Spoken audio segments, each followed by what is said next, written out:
నిరసనలకు YCP పిలుపునిచ్చింది. రాజమండ్రిలోని quarry జంక్షన్లో చలో మెడికల్ కాలేజీ ఆందోళన కార్యక్రమాన్ని వైసీపీ శ్రేణులు నిర్వహిస్తున్నారు. మెడికల్ కాలేజీల్లో ప్రైవేటీకరణకు వ్యతిరేకంగా ఆందోళన చేస్తున్నారు.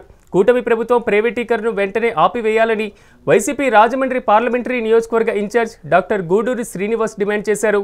అయితే ముఖ్యమంత్రి చంద్రబాబు కుట్రలకు తెర లేపారని ఆయన ఆరోపించారు.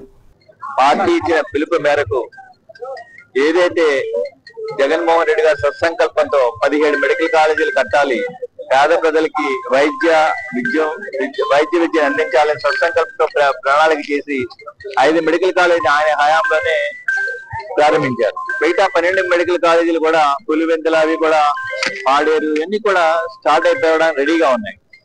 ప్రస్తుత కూటమి ప్రభుత్వం ఏంటంటే వీళ్ళు దీన్ని ప్రైవేటీకరణ చేసి ప్రైవేట్ వ్యక్తులకి దారాదత్తం చేయడానికి రెడీగా ఉన్నారు. ఆల్రెడీ జీవో ఇష్యూ చేశారు, టెండర్స్ కాల్ఫర్ చేశారు. అంటే పేదవాడు వైద్య విద్యను అభ్యసించకూడదా? పేదవాళ్ళకి వైద్య విద్య కలలా మిగలాలా? జగన్మోహన్ రెడ్డి గారు ఏదైతే సత్సంకల్పంతో పేద ప్రజల పిల్లలు డాక్టర్లు కావాలి, ఇంజనీర్లు కావాలి, ఉన్నత విద్య అభ్యసించాలి, ఇంగ్లీష్ మీడియంలో చదవాలని చెప్పి సంకల్పం చేశారు. దానికి విరుద్ధంగా ఈ కూటమి ప్రభుత్వం ఏంటంటే ప్రైవేట్ వ్యక్తుల్ని ప్రోత్సహించి వారికి దారాదత్తం చేసి వాళ్ళు డబ్బులు సంపాదించుకుని ఆర్జించే విధంగా ప్రయత్నాలు చేస్తున్నారు.